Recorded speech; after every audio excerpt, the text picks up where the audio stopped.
So, si Eddie Boy, electrician sa barko, APO, officer. Okay? Siya dati nagtrabaho sa SPI. No? So, Kapalistaw yan. ano, YouTube man ta, sa YouTube man ta. Okay, boy, ito mga, mga, sila, mga aspirant Peter. Wow. 3 months sila. 3 months, Peter, training. Okay kayo? Okay, so boy, anong masasabi mo sa isang seaman? Doon ang isang electrician. Una sa lahat ako ay magpapasalamat kay Kuya Jimmy dahil kung hindi siya, ay hindi ako makapagbarko. Wala mang nag-advise sa amin na mas magandang kalakalan sa barko. Tapos noon, hindi ko talaga iniisip na magbarko. Never been. Siya yung nagbigay sa akin ng open na pag-iisip ba ng barko. Tapos nung una kong sampa sa Maynila, siya pa nga yung namasahe sa akin eh. Totoo, ang pagbabarko ay sabihin natin na sakripisyo, no? Katumbas din yung pera. So, lahat ng hard works natin, yung mga natitiis nyo ngayon dito sa training, ano pa lang yan, patikim. Pero pag nandun na kayo, hindi nyo lang baguhin yung lifestyle nyo. Kumbaga, malayong mararating. Kung balikan din natin si Kuya Peter, pero kahit mga kapitan o chief engineer, mayroon bang ganito, kagaya sa kanya. Kahit saan ako nagpunta, lagi ko kinukwento sa kanila yung tawag ito, yung motivation ba na ma-encourage kayo. Kayo din, ganun din. Kahit kami doon sa Manila pa kami sa boarding house, isang higaan lang kami doon sa attic yun yan, no? Na kada alas 3, grabing init, para kang Bartolina. Pero tiniis namin yun kasi sabi ni Kuya, pumunta naman daw kami doon, hindi nagbakasyon. So ibig sabihin, from Monday to Friday, hindi ka maiinitan kasi pupunta ka sa opisina, mag-a-apply ka, aircon, di ba? Sa leasing naman, sinunod lang namin na tapos sinabayan namin ng sipag, umabot kami ng ganito. Ako nagsimula sa Magsaysay, cruise ship, nagsimula ako ng assistant electrical fitter, nakapalit ilaw, for about 4 years. Inabot ko yung ETO. So, from second electrical fitter, nagiging first fitter, naging senior electrical fitter, then third ETO, ngayon second ETO na ako. So, dahil dun sa nagiging mentor na nakikita ko, hindi lang sa pagmamayabang, siguro ako pa yung pinakauna na official batch sa Princess Cruise sa Magsaysay. At ang nakaganda doon kasi sila, siguro mga 13, 18 years sa akin, less than 5 years nag-official ako. So, yan lang masasabi ko sa inyo. Kung doon na din kayo, huwag kayong makikinig sa mga, alam mo naman, yung mga Pilipino, o bla bla bla. Ang pinunta natin doon, trabaho. Gawin nyo ang trabaho nyo. Wala kayong alalahanin. Yung rotation, sabihin ko sa inyo, ay hindi problema yon. Pag masipag ka, nako, yung amo nyo, hahapa, hindi na lang punasan yung paa nyo, bumalik ka lang doon para mapagaan yung trabaho nila. Kasi doon, ang kailangan natin doon, sip-sip tayo sa trabaho, hindi yung sip-sip sa amo. Una, time management. Kailangan hindi tayo malate kasi wala namang traffic.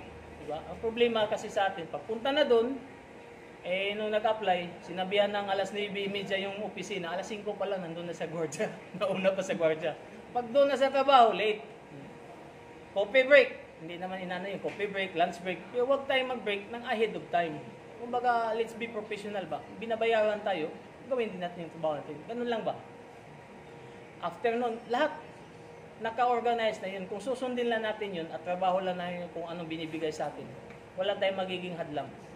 Tapos yung rotation, hindi mo na kailangan mag-abot-abot sa opisina. Maniwala kayo sa hindi. Ever since 13 years ko sa Magsaysay, ni piso hindi ako nagbigay sa opisina. Hindi ako natakot na wala akong rotation. Kumukuha ako ng rotation direkta sa LA. Yan lang din. Pero nasa inyo din kung gusto nyo magbigay o kung anong pamamaraan nyo, nasa inyo na. Pero yun lang masasabi ko. Gawin yung sabihin natin na magandang puwaran ba? Kasi kailangan natin, pag naglakad tayo, mayroon tayong tinitingnan motivator.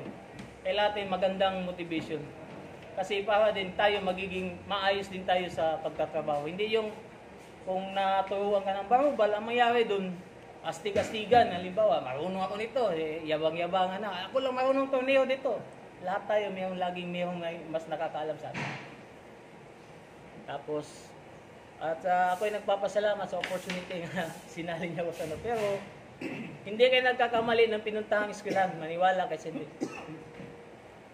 Aside from experience, kung pag-ibayuhin nyo lang yung tinuturo nila in accordance to, hindi yung tipong estudyante ba na basta lang nakapunta sa umaga, uwi ng hapon, isipin nyo, ngayon, ito yung learning process. Ito yung time na mag-practice kayo. Dahil sa barko, pag sumablay kayo, insultong abutin nyo, para hindi kayo madismaya ba?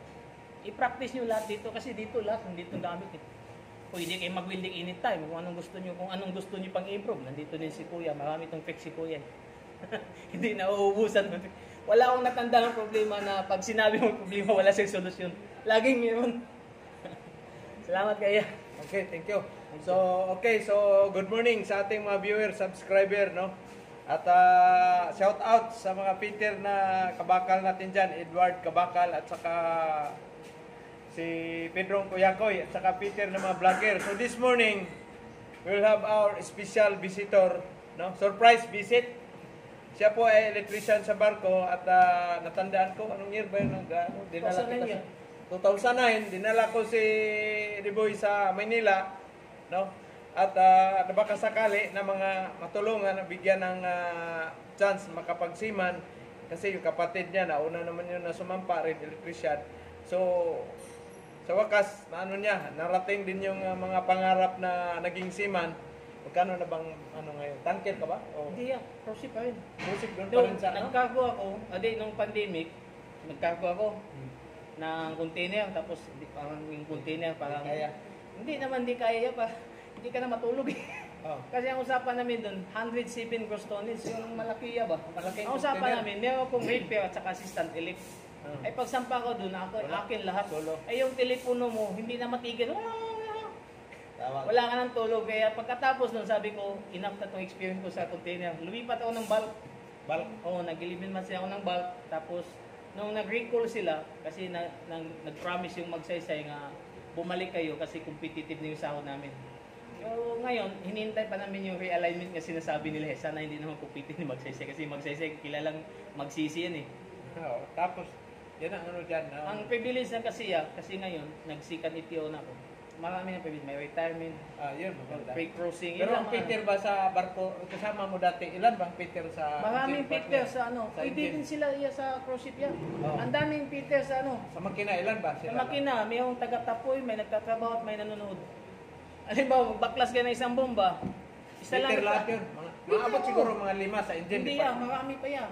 Kasi dalawang tornilyo yata. Dalawang tornilyo, dalawang welder.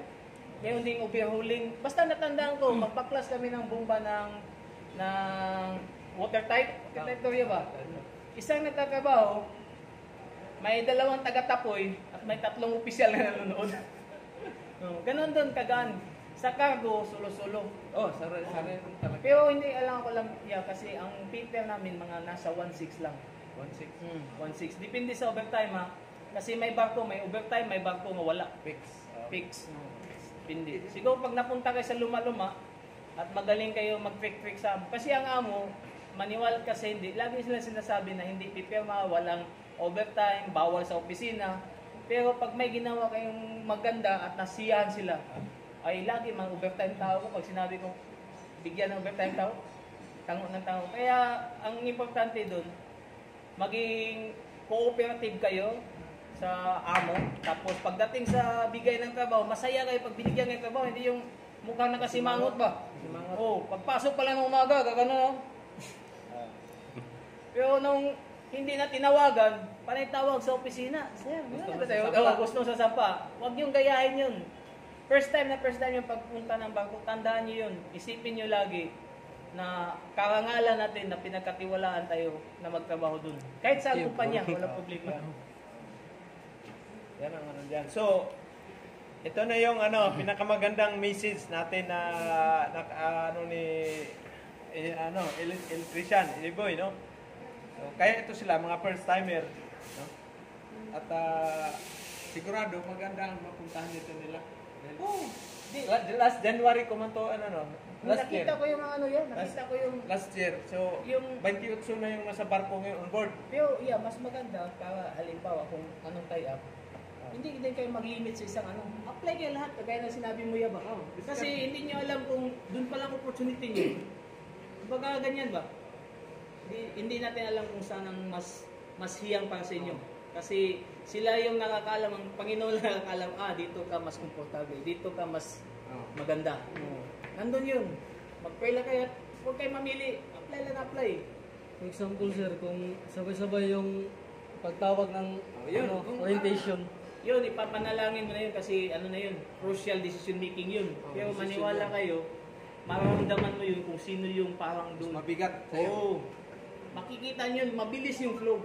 Kung halimbawa, yung posisyon na yun para sa'yo, at yung kumpanya na yun para sa'yo, smooth na smooth yun. Smooth na smooth. Yung pandemic time, ang hirap maglakad ng papel. Pero yung pagtawag ngayon, siguro 3 araw, alis. Walang kahasol-hasol.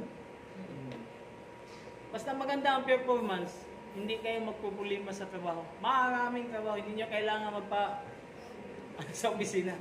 Trabaho lang. Kailan talaga sipag talaga kayo. Kaya performance ang labanan. Kayo naman ang susuko pag na kayo sa experience na kayo, mga 3 sakay, maganda yung record mo. Kayo na naman ang susuko diyan. Kasi 1 month ka pa lang minsan, wala na, tatawag na yan, balik ka na naman sa barko. Kasi si Kuya, kilala to sa buong Pilipinas. Wala pang Peter. Wala pang Peter na may training center at nakatanggap ng award ng galing sa Malacanang. Tandaan niyo yun. Pag nagtanong yun, saan kayo nag-training? Kay Jimmy, ganun ba, di ba? Kasi nandito na lahat. Huwag kayong mag-limit. Halimbawa, kung may doubts kayo, magtanong kayo. Kumbaga, ito yung time na mabusisi kayo. Kasi marami kayong pwedeng pagtanungan. Learning process ba? Doon wala na. Pag sinabing, birahin mo yan, bira ka na.